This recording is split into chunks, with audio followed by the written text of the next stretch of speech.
Nesse episódio eu vou mostrar o que passa na minha cabeça quando eu me preparo para uma viagem de 2 dias no mar. E nesse caso, velejando sozinho após um período em que o barco acabou de sair de uma reforma grande. Para quem não tem ideia de como funciona a vida em um veleiro, pode ser algo que ensina coisas que vão além desse tópico e pode ser usadas em outras instâncias da vida também. Se você já veleja, independente do grau de experiência que você tem, pode ser legal também entender como a mente de outro velejador funciona. Quem sabe até a gente troca umas figurinhas. E lembrando que isso não é tudo que eu fiz, não dá pra mostrar tudo, é um recorte de uma parte. Velejar de um ponto ao outro tem seus riscos e com eles muitas responsabilidades, óbvio. É algo que eu e muita gente que eu conheço descreve como uma das poucas experiências possíveis que sobraram no mundo moderno para ter uma experiência de liberdade, de ter essa intimidade com o mundo natural, de uma forma que é muito incomum e difícil de ter hoje. Alguns amariam e achariam essa a melhor sensação do universo, mesmo com um pouco de medo às vezes e bastante trabalho. Eu acho até que isso faz parte da experiência na real. Porque, cá entre nós, tudo que não dá um certo frio na barriga é porque não é tão importante assim. Mas outras pessoas odiariam. Medo é bom, medo é importante. Não tenha medo de ter medo. Tomara que eu tenha medo sempre, porque ele vai me fazer eu ficar esperto, ligado. Não pode ter pânico. O pânico, ele pode te matar, porque ele te paralisa, né? Você fica completamente sem ação. A palavra pânico vem de Pan, né? Aquele semideus grego que tocava flauta. Sabe aquele efeito das ovelhas travar, assim, né? Eles diziam que é quando vinha o Pan, né? Então, evite travar que nem uma ovelha, ou fazer bobagem, né? Eu já vi falar de casos, eu não vi pessoalmente, mas de gente inexperiente que não conseguia descer a mestra e saiu cortando com uma faca, quando na verdade, era só botar contra o vento. Mas o pânico levou a fazer uma bobagem, né? Poderia ter sido uma bobagem bem pior. Velejar em mar aberto é algo que algumas pessoas amam e outras odeiam. É algo que certamente divide opiniões por vários motivos. Um deles é que a liberdade é algo lindo, bonito. Mas nem todo mundo gosta da responsabilidade e o risco que vem junto com ela. Søren Kierkegaard, um filósofo existencialista dinamarquês, inclusive dizia que a angústia era um vislumbre da liberdade, como quem olha à beira de um precipício e nota que está por si só para lidar com o resultado de suas escolhas. Velejar em mar aberto é muito seguro se bem feito. Eu diria que é mais seguro do que andar de moto em uma grande cidade ou mesmo de carro. Mas tem uma diferença fundamental entre comandar um barco em mar aberto e dirigir numa rodovia. E a chave dessa diferença é o mesmo ponto que torna ela tão interessante. Se você está navegando sozinho, então, o que é chamado de navegação solo ou em solitário, o peso da responsabilidade é ainda maior. Não só você tá longe da ajuda externa, como não tem ninguém no próprio barco para segurar algo para você, ou cuidar do barco enquanto você dorme, ficar no leme durante um tempo. Então, tudo que puder ficar resolvido antes de sair é melhor. Eu vou navegar daqui uns dias em solitário de Salvador até Mangue Seco, uma rota de 141 milhas que a princípio vai levar 28 horas, mas com o vento e a correnteza contrária em boa parte do trajeto é meio difícil de ter certeza de quanto tempo isso realmente vai demorar. Eu diria que tem um leque aí de 20 a 40 horas, o mais provável é que seja umas 28, mas isso num chute. Tem outra peculiaridade aí. Mangue Seco tem uma barra complicada de entrar. Ela é relativamente rasa. Como o meu barco tem 2 metros de calado, eu preciso entrar com pelo menos 1 metro de maré, preferencialmente mais. E também entrar, de preferência, quando ela estiver subindo, porque isso gera uma correnteza onde a água entra no rio real, fazendo com que a água se mova na mesma direção das ondas, o que faz elas ficarem menos íngremes, mais tranquilas de passar por elas. Se for ao contrário, a correnteza contra as ondas é bem mais desconfortável e potencialmente perigoso. Isso cria então poucas janelas que são o momento ideal para entrar lá. E acontece isso também em outras barras. Fora dessas janelas, o risco aumenta bastante. Se eu chegar fora de uma delas, que são 2 vezes ao dia, no caso de Mangue Seco, que tem marés semidiurnas, eu vou ter que esperar até a próxima abrir, muitas horas depois, já que esse é um ciclo que acontece a cada 12 horas. E eu preciso fazer um disclaimer aqui antes de continuar, que eu vou falar sobre a minha experiência, com tudo de bom e de ruim que tem nela. Esse vídeo não substitui instruções e treinamentos da Marinha do Brasil e de outros órgãos que regulamentam a navegação em barcos de esporte e recreio como o meu. Então, absorva o que você achar útil na minha experiência, mas tenha esses materiais oficiais como a principal fonte e eu, em nenhum momento aqui, acho que eu vou contradizer eles. Eu vou tentar acrescentar algumas coisas minhas. Pelo menos a minha percepção é que eu não controlei nenhuma coisa que tá na norma ou algo assim. E se eu fiz, tá errado. A barra lá é um pouco crítica, então ela muda conforme as chuvas, conforme a correnteza, né? E um track antigo pode te ferrar. E as cartas, elas não conseguem ser atualizadas no tempo que deveria, né? Não é economicamente viável, especialmente numa barra que não tem um fluxo muito grande. Então, o que a gente tem de informação para entrar lá em Mangue Seco? Pessoas que já entraram, os pescadores de lá, né? Muitos pescadores são muito ligados, né? E tem radar, sonar e tal. Outros não. Outros têm só uma experiência empírica, o barco passa e tal, e não estão acostumados com um barco com calado grande, que nem um veleiro, né? Alguns até olham assim, não imaginam que tem 2 metros. Então, o conhecimento do pescador é essencial, cara, mas você também tem que ficar ligado se ele conhece um veleiro, ele conhece muito a barra. E no caso aqui, eu tô perguntando pro Thiago, da flotilha Barlavento, de Aracaju. E é uma galera que já colocou muito barco lá e vai direto. E também quando entrar em Aracaju, certamente vou entrar com eles. Eu vou mostrar para vocês uma coisa que eu faço, que é um planejamento para entrar em todos esses lugares. Nessa preparação aí para fazer essa ida até Mangue Seco, eu vou pegar bastante tempo de vento contra. Mesmo no trajeto, um través orçado, vai bater onda na proa, né? E tem um furo que eu fiz na proa, da caixa de âncora pro quarto de proa, que foi para instalar o guincho, aí depois começou a reforma, eu não fechei ainda. E velejando normal, jamais entra água ali, não tem como entrar água, mas com onda de proa, assim, pode entrar. Aí eu vou colar uma tampinha de fundo de remédio ali por fora, colar com Sikaflex, porque não vou botar fibra definitiva, porque eu preciso daquele buraco ali pra, se um dia precisar tirar um guincho, uma hora vai precisar, né? Então eu tô aqui com Sikaflex, uma lixinha e um paninho pra limpar ali, e vou colar por fora, por dentro da caixa de âncora, porque aí o acabamento fica tranquilo. Eu tô aqui em Salvador e eu quero ir pra Mangue Seco. E eu vou me afastar da costa, porque não é muito bom ficar perto da costa de qualquer jeito, né? E talvez eu me afaste mais, porque logo você chega em 1000 metros de profundidade e aí eu vou sozinho, né? E algumas vezes sim eu vou tirar uma soneca ali, né? E em 1000 metros de profundidade é muito difícil ter pesca, especialmente rede. Então já me ajuda porque tem menos chance de eu bater em alguma coisa e tal. Se eu fosse agora, aqui as setinhas que estão assim vindo da direita, que tá contra, sabe? O barco tá andando assim, digamos, e aqui as setinhas estão ali, vermelho e laranja, estão assim. Ó, vai ter sol se eu sair hoje, às 11 horas, né, da manhã. Vai ter sol, um pouquinho de chuva talvez, mas 0,1 é quase nada, né? E vento de 12 e rajada 17, depois 13 e 18, né? Dá pra ver a previsão de todo o percurso em cada momento, né? Eu boto a velocidade aqui, ó, 5 nós, né? Então ele vai calcular cada momento o que eu vou pegar, e considerando cada curva. Você vê, aqui vai ser muito ruim de ir, seria aqui, cara, porque além de ser contra o vento total aqui, forte, 22, 17, pô, onda, né? Se for velejar, pô, tem que abrir um monte, tem que fazer um zigue-zague, assim, tipo aqui, aqui, aqui, aqui, né? Demora muito e às vezes você nem consegue direito. Se você olhar correntes, você vai ver que nesse trecho tem uma correnteza forte contra. Ó. No caso aqui, 0,7 nós, 0,9. Se a gente anda 5 nós normalmente em linha reta, se a gente vai fazer um zigue-zague, mas em relação ao alvo, porque a gente vai andar mais fazendo zigue-zague, a gente vai andar, sei lá, 2,5. Pô, com um contra, pô, a gente vai andar 1,5, cara, sabe assim? Então é complicado velejar quando tem correnteza forte contra, teria que se afastar bastante, talvez. E aí eu vou deslocar aos poucos isso aqui, ó. E eu já vou botar onde eu vou sair, que é no domingo. Ó. Saindo no domingo, meia-noite, eu pego o vento contra, mas de 14 nós no início. É meio impossível não pegar, porque aqui, tá vendo, o ângulo é diferente, né?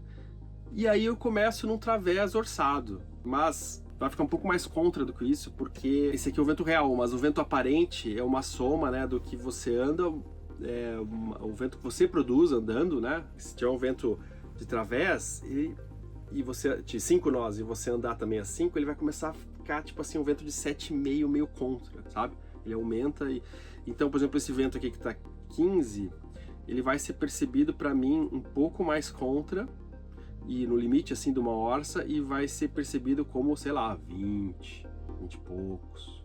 Então aí você chega lá na hora e fala assim, a previsão errou. Não, cara, não errou. É que você não está considerando o vento aparente. Vamos começar então com a limpeza. Tem um lance, eu tenho usado álcool isopropílico para essas limpezas. Eu sei que é um álcool meio caro, meio exagerado até, né? Só que ele imediatamente, assim, nesse sol aqui, ele já fica seco, ele não tem água. Ele evapora tudo. E o outro álcool demora mais para evaporar, e às vezes você acha que tá seco, mas não tá, e passa o Sikaflex, e aquela água fica presa lá, né? E aí às vezes não cola direito e tal. Exige mais tempo para secar.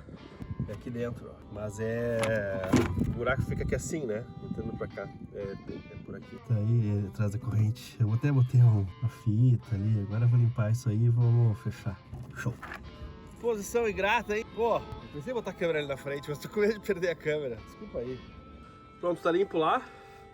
Agora, eu consigo tirar a Sikaflex daqui, né? Porque, pô, é uma sacanagem, cara. Eles não venderam a bisnaguinha também, porque, pô, às vezes você quer usar um pouquinho e aí você joga fora um monte de material, é anti-ecológico até. Vou ter a chave aqui pra ver se rola. Nossa, tá péssimo. Acho que não vou conseguir. Tem que fazer a coisa mais vergonhosa que tem, que é furar pelo lado. Ah, saiu. Pronto.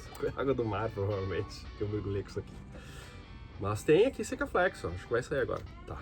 Agora isso aqui virou bomba atômica, né? Vou botar em cima do outro pano. Então eu vou lá colar. Vocês não vão mais me ver pagando bundinha. Então, são essas condições, né? Assim, não tá super legal, mas é o que tem nessa época do ano. E pra fazer essa subida aí, cara, eu acho que tá razoável. Tem pequenas chuvinhas, né? Na saída tem formação ali de tempestade. 03, 02 não parece uma grande tempestade, mas é preocupante. Não tava isso ontem. E eu vou avaliando todos os dias, né? E quando você avalia assim vários dias e se mantém aquilo, pô, tem uma certeza maior, assim, quando muda muito, a sua confiança na meteorologia também piora um pouco. O que acontece essa segunda meia-noite? Cara, não tem mais aquela tempestade. Se eu fosse escolher hoje, talvez eu fosse na segunda. Mas pode ser que isso suma amanhã. Ontem não tava, sabe? Então tem que ficar olhando, acompanhando e planejando. E por que eu tô saindo à meia-noite? Porque tá mostrando aqui que eu vou chegar às 4 da manhã de terça-feira. E lá eu preciso entrar com a maré alta. Ou pelo menos assim, meia alta, na metade, subindo. Quando a maré esvazia, ela fica contra as ondas e as ondas pioram muito. Se você entrar na barra com a água também entrando, o período das ondas estica e elas ficam bem mais tranquilas. Eu fiz uma anotação aqui, ó, no dia 9, terça-feira, né, de Aracaju. A maré alta vai ser de 1,70 m a 7,5 m. Então eu tenho até 7,5 para entrar lá, mas é um pouco arriscado, né? Eu prefiro ter essa margem para esperar lá umas 2, 3 horas, se for o caso, tudo bem. O ideal é entrar entre 4,5 e 7,15. E uma segunda oportunidade entre 17 horas e 17h30. Na verdade, pode ser depois das 17h30, mas aqui escurece muito cedo. 17h30 já é meia-noite. Se precisar vai acontecer, mas não fiz. Saída prevista, eu botei 12 horas, mas na verdade é 0 horas. Viajei aqui. Cara, isso aqui gruda pra caramba. Tá feito lá. Tem mais outras coisas que eu quero fazer. Eu quero trocar o cabo que segura o bote ali, porque tá meio... já esgarçou a capa ali, né? Talvez botar um outro sistema que segure melhor. Tá muito feio aquilo ali, vai arrebentar a qualquer momento. E aí, pô, você tá navegando. Pode ser de dia, mas de noite pior ainda. Cai o bote na água, cara. Mas andando a 6, 7 nós com onda, é um saco, cara, de arrumar. Ainda bem que tem o piloto automático. Já aconteceu comigo de estar velejando e o piloto automático estragar. E é uma coisa bem ruim. Uma coisa que ajuda muito é colocar em capa o barco, né? Que é uma manobra que você faz que você... Vou explicar de um jeito muito ruim, assim, mas... Você dá um bordo, mas não troca a genoa de lugar e bota o leme como se quisesse voltar, assim. Aí o barco fica numa posição de lado para as ondas e para o vento que fica bem estável. E aí você consegue trabalhar, consegue fazer outras coisas, até descansar. Dá para se arrumar, comer alguma coisa. Já usei, por exemplo, para ir no banheiro e comer alguma coisa. Quando eu fiquei sem piloto automático 12 horas... Tava bem ruim, cara, dentro da Lagoa dos Patos, tava chegando em São Lourenço do Sul. Eu velejava muito sozinho antes, muito sozinho, na época do Brutus, quando eu não morava a bordo ainda. Nessa época eu velejava bastante sozinho, cara, e aí depois, menos. Agora vai ser uma viagem sozinha interessante. Ainda tá visitar com a mãe lá, a gente foi pro Paraty Sail Festival, ela aproveitou a viagem para ficar um pouco com a família. Perfeito, que calor, cara. Ajuda muito escrever pra lembrar isso, senão você não fica na dúvida qual é que era a maré mesmo e tal, né? O lado ruim de chegar tão cedo lá é que fazendo assim, vou pegar uma noite, né? Metade dela. Vou passar o dia inteiro e vou pegar outra noite. Se eu conseguisse sair, tipo, 5 da manhã, eu ia pegar só uma noite, né? que é mais legal velejar de dia. Mas a maré não deixa. Vamos avaliando o que vai acontecer. E outra, né, cara? Pode ser que mude e eu ter que cancelar. E é muito bom ter essa noção e tranquilidade de cancelar uma viagem dessas pra não se meter numa enrascada. Normal. Eu espero, observo as coisas que acontecem. Eu fico imaginando, por exemplo, essa semana chegou uma frente fria. Será que eu iria nessa ou esperaria outra, né? E geralmente quem só pode ir naquele fim de semana não tem essa chance. Isso torna as coisas, às vezes, menos confortáveis e menos seguras também. Não quer dizer que vá ser inseguro, mas ao longo do tempo, morando a bordo, você está muito exposto, porque você vai muitas vezes para o mar. Então, se você conseguir ir sempre na boa, porque você não vai poucas vezes ao ano, você vai, sei lá, uma vez por mês ou por semana para o mar. Então, se você tem mais exposição, você tem que melhorar a sua chance de acerto. E eu aí escolho sempre as janelas boas. E essa aqui, para essa época do ano, é a melhor. Talvez se fosse no inverno, eu acho que teria um ângulo melhor para subir ali. Você curte o Hashtag Sal e você acha que mais gente deveria assistir, que o YouTube deveria postar para mais pessoas? Tem como você ajudar a fazer isso, cara. Clica aí num like, deixa um comentário, se inscreva e, se tiver disponível, use o Hype, que está disponível só na primeira semana e em celulares. E se você gostou muito do Hashtag Sal, torna-se um apoiador lá no Apoia-se. É muito legal, tem um grupo onde você pode entrar em contato comigo e diversas outras pessoas e custa bem pouquinho por mês. Na semana que antecede uma travessia, eu olho a previsão todos os dias para ver como ela evolui, porque há pequenas variações que acontecem a cada rodada da previsão que podem mudar o melhor horário de sair, se for um pouquinho antes, um pouquinho de depois. Olha só que legal, hoje é dia 3, quarta-feira, e já sumiu aquela tempestade lá do início. Continua contra, isso não vai mudar. O vento tá um pouquinho, eu não me lembro, acho que um pouquinho mais contra, mas ainda assim um través orçado, o início vai ser bastante contra o vento, vai ser um pouco mais complicado no início, provavelmente o motor, mas depois vai abrindo, né, e vai chegar lá bem tranquilo com 0,9 de onda. Agora tem lá a chegada, não a chuva. Cara, mas é uma coisa tão pequena que nem aparece no mapa aqui, ó, de Thunderstorm. O vento proporciona a energia que meu barco usa para se deslocar, mas não é só isso. Ele transforma totalmente o mar em um mesmo local. O vento é uma das variáveis mais importantes para avaliar a segurança de qualquer viagem no mar. Se não for a mais importante. Olhar não só o vento, mas as rajadas. Porque às vezes, quando a gente olha a previsão do tempo, a gente olha lá, 15 nós, umas rajadas de 30, 35, já é mais complicado. Ondas, né? O tamanho delas é a primeira coisa. Para os padrões do Nordeste, por exemplo, 2 metros de onda é meio grande. No Rio Grande do Sul, cara, mais ou menos, é difícil achar menos numa travessia, por exemplo, Rio Grande e Florianópolis. Então, ok. Agora começa assim, tipo, 3 metros, 4 metros, 5 metros, é uma coisa que velejadores evitam, né? Às vezes não tem como evitar, você tá meio numa travessia grande, é possível que isso aconteça. Mas também não é só o tamanho, cara, mas a direção, obviamente, é bem melhor elas virem de aleta ou de popa do que vir na sua cara, porque aí você bate com elas, né? E também entra uma outra coisa aí, que é o período entre as vagas. Porque uma onda de 3 metros que tem 15 segundos de período é diferente de uma que tem 11. É muito diferente. E às vezes, ondas curtas mesmo, mas com período curto, são extremamente chatas. Às vezes o vento levanta umas ondas que são de 1,5 metro, mas o período é curtíssimo e balança muito, cara. A correnteza também interfere no período que você percebe elas. No Brasil, até aqui onde eu tô, mais ou menos, é uma válvula assim, tipo, ou tem nordeste descendo a costa. Esse vento nordeste, que varia de leste, sudeste, dependendo da época do ano e lugar da costa, vem do grande sistema de alta pressão do Atlântico Sul, a Alta de Santa Helena, que acaba gerando esses ventos em toda essa área do planeta. E ele está sempre presente, todos os dias do ano, mas esse sistema pode se mover um pouco para um lado, para o outro, para o norte, para o sul, e muda de intensidade devido também a outro fator mais regional.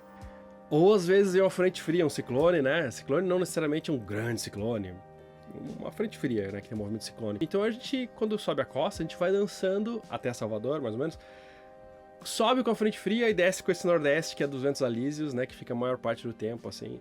Ali no Rio de Janeiro e São Paulo meio que foge desses alísios, porque a costa meio entra um pouquinho assim para dentro do interior, né, e os alísios ficam passando fora, tem aquele côncavo ali. e lá no Cabo Frio se reencontra, esse Alysium encosta em terra de novo. Às vezes chega em Paraty, sei lá, mas né, geralmente passa por fora. Aqui tem um estágio que já não chegam as frentes frias daqui pra frente, assim. Talvez Aracaju às vezes chegue, mas em Recife eu acho que não é muito raro se aqui alguma vez chega. E aí o vento é constante, mas as frentes frias e outros fatores fazem, às vezes, o vento fazer um pouquinho assim, é quando você consegue ir, né? Tipo, você, dependendo da época do ano e tal, aí você é sempre meio que na mesma direção, no mesmo quadrante, mas tem pequenas variações. Cada região tem suas peculiaridades quanto ao clima, mas outras questões influenciam também, como o fundo do oceano, ou a frequência, o tipo de ancoragem que você tem ali disponível. Outra coisa que agora vai ser importante é eu ficar longe da costa, porque eu vou estar sozinho. Na segunda noite, provavelmente eu vou dar uns cochilos. Pra mim tá bem também na chegada e não tá um zumbi lá e apagar no meio da barra, sei lá, né? Ali é fácil, porque rapidinho tem 1000 metros de profundidade. E é bom porque é muito difícil ter barco de pesca nessa profundidade. Então, nesse caso, vale a pena. Agora, por exemplo, se você tá indo de Florianópolis pra Rio de Janeiro, cara, vai demorar muito. Navegando solo, o gerenciamento do sono é essencial. Não adianta você ficar vigilante até não conseguir mais e cair, ou, sei lá, ficar com sono e fazer grandes bobagens em um estado mental horrível. Mas também não dá pra esquecer de tudo e descansar como você faria se tivesse tripulação. Além de anotar tudo antes, que hora vai ser a maré de entrar, que hora, até onde eu posso ir se eu perder, qual é o outro horário que tem, deixar isso claro, pra mim não ter que pesquisar durante. Eu tenho internet e tudo, mas, sei lá, pode ser que a internet falhe. E pode ser que eu não esteja com muita cabeça pra fazer isso, né? A previsão eu tenho que ir fazendo update, porque ela muda. Mas a maré astronômica não vai mudar daqui. Se fosse daqui a 100 anos, eu saberia qual que ia ser a horário da maré naquele momento ali. Então eu já posso escrever isso e já decretar, né? Às vezes eu olho em 2 lugares, porque eu já vi diferenças do Navionics para Tábua da Marinha, que eu acho que é mais confiável, porque acho que é a fonte, né, que é onde todos os outros tiram. Que é quem estudou mesmo, tem maré, tem estação maregráfica nesses lugares e tal. Então a Tábua da Marinha eu considero a melhor fonte para você saber qual é o horário das marés em qualquer lugar do Brasil. Eu anoto também, quando possível, alternativas. Se tiver algum problema, quais os lugares que eu posso parar, e eu dou uma pesquisada nesses lugares e pego informações relevantes a isso. Além de deixar organizadas informações que podem te ajudar com decisões, é importantíssimo evitar ao máximo a chance de ter que consertar coisas no meio da viagem. Isso serve para qualquer navegação, óbvio, mas sozinho é ainda mais importante. Cara, uma boa revisão no motor é importante também, revisar a correia, o nível do óleo, né, tem combustível, né, como é que tá, e o que a Marinha faz, e o que eu tento sempre também fazer, né, especialmente quando eu preciso do motor mesmo, e o primeiro terço para ir, o primeiro terço para voltar e o segundo de reserva. Nesse caso eu só vou ir, né, mas eu tenho que pensar que por algum motivo eu posso precisar voltar ou ir até Aracaju, então eu fico ligado nisso. Nesse caso é possível levar todo o combustível da viagem inteira, então beleza, até porque chegando lá em Mangue Seco eu não sei se tem combustível para vender, talvez não, então eu vou cheio de combustível. E o tanque meu que é pequeno, 60 litros. Se bem que 60 litros dá umas 30 horas de motor pra mim, né? No meio do mar você tá longe de tudo, então se tem algo realmente importante, insubstituível, é melhor ter estoque. Filtros, reservas, eu sempre tenho os de combustível, né? Tanto o centrífugo, né? Separador de água do óleo, e o de combustível, são os principais. Uma revisão completa do motor de peças na frente. São as que mais dão problema, né? Por isso mesmo que a manutenção preventiva é nelas, não é à toa, né? Não é toda hora que um virabrequim dá problema. E também são as peças que você consegue fazer alguma coisa, porque, por exemplo, do virabrequim, que adianta eu ter um aqui no barco, eu não vou conseguir trocar aqui, né? Desmontar o motor, nem sei fazer isso e nem teria condições de fazer aqui, ou peças dentro da bomba ejetora, sei lá, né? Rotor, filtros em geral, uma troca de óleo, né? Vai que comece a vazar óleo aqui, cara, eu tenho que ter óleo para ir repondo, ou coisa assim, né? Até trocar o retentor, ou a origem do vazamento. Todas são coisas que você precisa se acostumar a fazer manutenção se você quiser viajar longe para lugares que não são perto de clubes, outros lugares com muita manutenção. Não é caso de virar um mecânico, mas saber se virar. Graças a um motor muito problemático que eu tinha, onde rolou a luta do homem contra a máquina, eu fui obrigado a aprender um monte de coisa. E eu, puxa, nunca precisei ser rebocado com aquele motor, com esse barco. Nunca precisei ser salvo no meio do mar. Sempre me virei e fiz o motor funcionar, ou voltei velejando, cara. Uma vez eu voltei com o bote amarrado do lado do barco, com o 3.3, E o balanço andou, cara, uns 2 nós, assim, foi o suficiente pra fugir de perigos. A gente tem que aprender a se virar, cara. E pensar antes. Na hora, ninguém é Superman, não tem essa, sabe? O bom navegador, o bom velejador é aquele que prevê antes as coisas e se prepara antes. Por isso, uma boa preparação antes da navegação, anotar o que puder e pensando, sabe? Tipo, o que pode dar errado e se preparar pro máximo de coisas que conseguir. E aí parece que tudo é fácil, que você realmente consegue resolver as coisas. Nossa, às vezes você olha assim, pô, o cara é muito bom. É bom porque se preparou, não porque tem super habilidades, mas porque ele já pensou em tudo, já fez antes, já treinou. E outra, na hora que deu um problema, ele tinha que resolver aquilo. E não um monte de outras coisas ao mesmo tempo no barco, tudo falhando, tudo dando problema. Eu noto que às vezes tem pessoas que andam com o barco assim, aí quando dá um problema, cara, além de tudo aquilo que o cara já tá no limite, tem mais aquele problema grave, sabe? E são frequentemente as pequenas coisas que te ferram, não as grandes. Uma vez eu fiquei boiando porque um parafuso quebrou dentro do motor e eu não tinha um macho reverso para tirar ele. Dá uma olhada, né, no convés, ver o que tem de problema, olhar cupilhas, que é aqueles anéisinhos assim que seguram os pinos que travam as ferragens do barco, né, os estais e tal. Aquilo é uma pecinha muito frágil que segura todo um sistema enorme, é só pro pino não deslizar que tá ali, né. E às vezes com a vibração elas pulam, parece ter tudo certo, mas não. Eu passo fita de alta fusão em todas as cupilhas, para elas não terem chance de sair. Só se precisar tirar, eu corto com a faquinha e tiro. Porque eu já vi, cara, uma cupilha dessa sair de um style lateral. Eu cheguei em Joinville com o pino sem cupilha. Essas cupilhas aqui, essas que são com pino, assim, elas só precisam estar bem apertadinhas. Aqui não tá, ó. Bem apertadinho com alicate, que o inox, eu acho meio mole, assim, já trava ali, não tem problema. Agora essas aqui que são uns disquinhos, essa aqui tá ruim, ó. Quer dizer, ela tá novinha, boa. Melhor que aquela ali que tá meio esgarçada, mas falta botar autofusão aqui, a coisa que eu tenho que fazer. Porque isso aqui, senão, sai tremendo. Impressionante, cara. Uma hora ela sai. Parece impossível aqui, mas com o tempo ela sai. É uma coisa horrível. E tá cheio dessas no barco. Esse tipo aqui, ó, que é um pino assim que você dobra, ele também não sai. Ele não precisa ter fita na volta, sabe? E esse aqui que é um parafuso que trava a regulagem dos estais também não precisa nada. Mas todos que são um anel de aço de chaveiro, assim, né? Todos esses precisam ter fita, cara. Aqui no interior do barco, além do risco de você quebrar coisas, porque balança, der no barco, né? E você, sei lá, quebrar um computador, um copo, né? Tem o risco de você se machucar com os cacos, se for um vidro, né? Ou alguma coisa que tenha vidro, sei lá, né? E tem uma questão psicológica muito ruim, cara, de você velejar num barco que tá tudo caindo e andando pro lado pro outro, assim. É mais uma preocupação, um monte de barulho. E o bem-estar a bordo de você, da tripulação, é tão importante, cara. Deixa tudo mais fácil. Então, travar tudo, amarrar tudo. Por exemplo, até tem o vaso de planta ali, mas ele tá balançando bonitinho, ele não vai cair, sabe?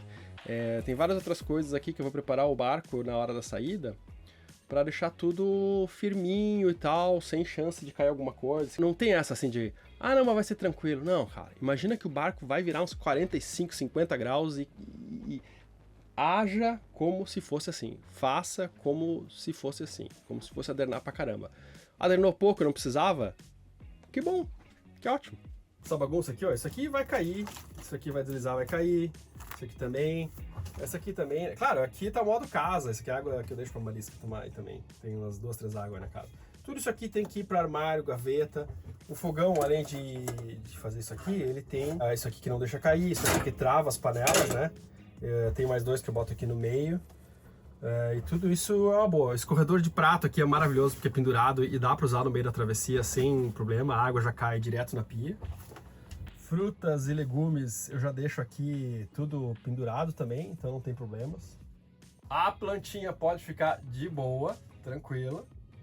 E nada disso aqui vai ficar aqui, né? Do notebook, nem pensar, de jeito nenhum.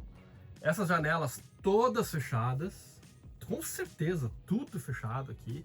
Aí você pode dizer, mas fica abafado aqui dentro. Fica abafado. Mas tem barcos que tem aquela chaminézinha assim que permite ficar um pouco melhor. O meu não tem, eu deixo tudo fechado na travessia, cara. Porque, não, eu vou deixar, porque tá tranquilo. Aí vem uma onda e joga água em cima do seu notebook e ferra um negócio importante, sabe? Ou então fica tudo desconfortável a viagem inteira. porque é mó difícil de lavar, tá com água salgada, sabe? Não dá. A gente tem que lembrar que tá no modo travessia. A vida a bordo não é sempre assim. Bom, coletes, né, cara? Ver se tá tudo em dia. O kit de salvatagem que a Marinha pede, né? Extintor, né? Tudo, os fogos. Né? Essas coisas básicas que se você fez a RAIS ou mestre. Eu nem vou entrar muito nesses detalhes, porque é do curso, né? E das provas. Imagino que você conheça todas essas coisas, né? Entrar em contato com o maior número de pessoas que você confia para avisar que horas você tá indo, dar o track, né, o clube que você tá. No meu caso, eu não tenho clube, eu uso aquele aplicativo Naviseg da Marinha, muito legal. Você vai pelo aplicativo mesmo, manda informações suas e diz onde é que você vai chegar, eles acompanham em real time, se você tiver internet, claro, aqui eu tenho, né. Vai soar estranho isso que eu vou falar, tá? Mas não dê, ou evite, ou tenha uma conversa muito séria para dar o rastreamento de você no mar aberto para pessoas que gostam muito de você, mas não sabem o que está acontecendo, não conhecem. Porque é muito comum pessoas assim da família, mãe, pai, filho, sei lá, avisar a Marinha porque sumiu o sinal do spot durante 6 horas. E é a coisa mais comum do mundo isso acontecer. Aconteceu comigo de sumir quase um dia inteiro. Porque o sinal do spot, por exemplo, quando você manda, o sinal de ok, ele fica acho que só 30 segundos mandando, ou 1 minuto, sabe? E às vezes o satélite não pega, não tem um ok do satélite para o spot, pelo menos nas versões mais básicas. O de emergência, ele fica mandando até, sabe, acabar a bateria. Então, o de emergência, ele tem uma chance muito maior de ser percebido.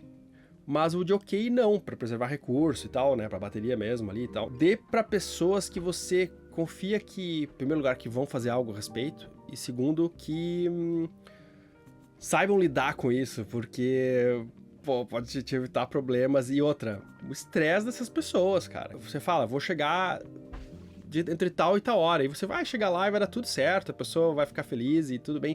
Agora, você bota um track desses na mão de alguma pessoa que não tá preparada para isso e não entende o que tá acontecendo, pode ser que ela fique extremamente estressada, cara. Pode ser um estresse totalmente desnecessário. Mas sempre avise, só que avise pessoas que têm condição de dar o suporte que você precisa. Testar rádio, né? Se rádio tá funcionando bem, ter um rádio portátil, ter uma mochila de abandono, com coisas que, se você precisar abandonar o barco, você tem. Aí tem que ter água, comida, documento, rádio, celular, os fogos, porque, por exemplo, se é de noite ou dia mesmo, alguém, se você precisar de socorro, está num bote, sabe? Ou numa balsa salva-vida, é muito difícil enxergar você no oceano, mas se você vê um helicóptero ou coisa assim, ou você vê um navio de longe, você usa o fumígeno ou os fogos para chamar. Se você não levar isso, pode ser muito difícil encontrar você, é bem mais difícil. E olhar se tá tudo amarradinho no deck, né? Isso aqui é que eu usei agora há pouco, mas com certeza na travessia tem que tirar e sair fora. O croque, não pode ficar solto aí, nada solto. Cabo, tudo preso, nenhum cabo solto. Cabo é especialmente perigoso porque pode soltar e ir pro hélice, ficar preso, né? No leme também, menos perigoso, mas no hélice. Mais fácil acontecer, né? Se você tiver com o motor ligado. Galões e defensas todas amarradinhas. Para ficar mais fácil de amarrar, botei um tubo de alumínio ali que deixa mais firme e não fica balançando muito, sabe? Botei também uma borrachinha embaixo para não estragar a pintura. Aí eu tenho água reserva, é bom que se der um problema no tanque, tenho aí 80 litros d'água, sabe? Dá pra... sobrevivo dias com 80 litros d'água. Digamos que contamine a água do tanque por algum motivo.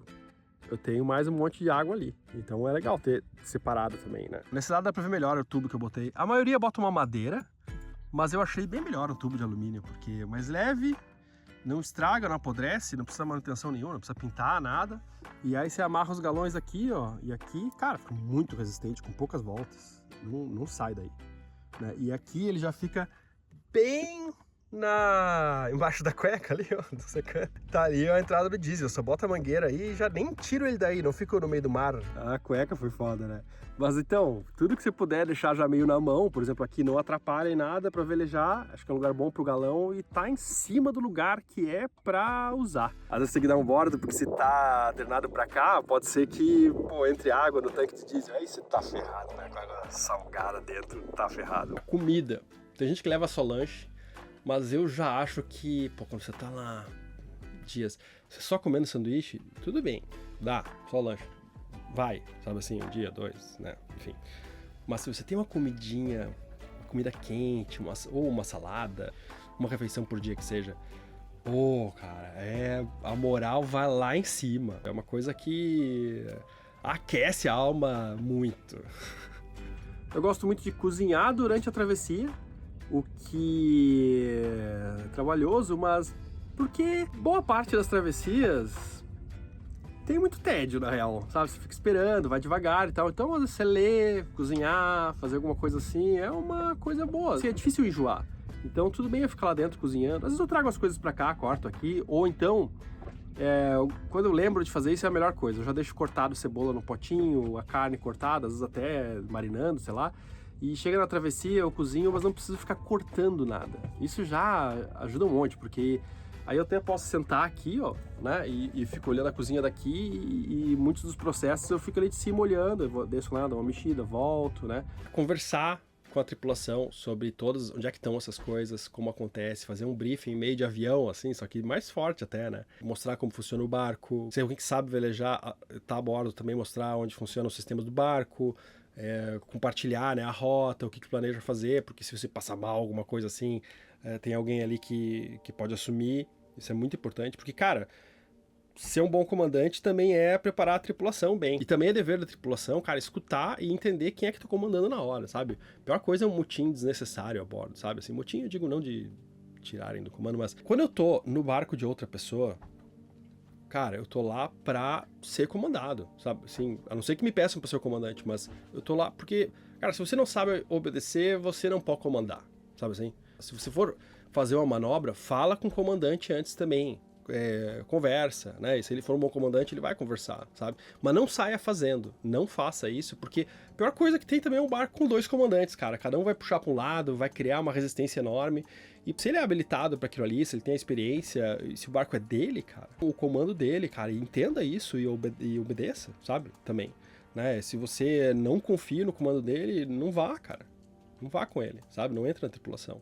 Eu vejo que quando tem gente nova no barco, é mais difícil a pessoa enjoar se você der uma função pra ela, sabe? Alguma coisa que ela possa fazer, que ela possa cuidar, observar um dado e te avisar. Alguma coisa que ela não fique só parada e pensando na vida ali, que ela tenha alguma coisa pra fazer a bordo. Uma coisa importante na travessia é você fazer todas essas precauções, saber que tá na modo travessia, mas dentro desses cuidados, você tornar prazeroso tudo, sabe? Tornar, inclusive, fazer, se preparar antes, que nem eu falei de não precisar ficar cortando cebola ou carne aqui e tal. Pode ser uma coisa que é um meio termo ali de comer uma comida bacana sem ter que se esforçar muito e de se entreter sem ser um trabalho muito pesado para fazer naquele momento, sabe? Fazer coisas que te deixam feliz durante a travessia, eu acho que ajuda.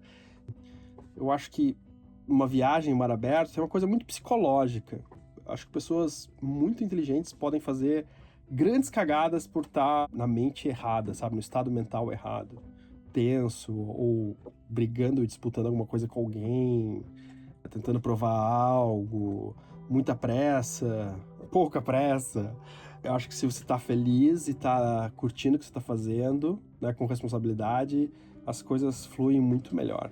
E isso não é uma coisa que vem de graça, é uma coisa que você conquista também, se preparando bem, escolhendo com quem que você navega e cuidando da saúde mental, tá num ritmo bom, assim, tá? Com você e com o mundo. E é isso, eu diria que é importante você que tá começando, e eu peço para os mais experientes que estão vendo aqui, né, e estão checando, ver se pensam igual a mim também. E eu não tô livre de falar coisas que muitos velejadores experientes também não concordem. Mas, e boto nos comentários aí, até para ter mais visões, né, da mesma coisa. Mas o importante é fazer passos cada vez maiores, sabe? No início, o primeiro passo é sair da marina. Antes disso, conhecer o barco e tal, né? E ali na frente voltar. O segundo é ir para um lugarzinho mais longe. Mais um tempo você vai se sentir seguro depois que fizer algumas vezes isso, ir para uma outra cidade, uma viagem costeira, e passo a passo você ampliando o seu mundo na água, né? É uma coisa que exige responsabilidade, às vezes dá medo, mas é uma das coisas mais libertadoras que eu conheço. Clica em um desses 2 vídeos para você continuar comigo, e se você gostou muito do que a gente faz, deixa alguma coisa pra gente lá no Apoia-se.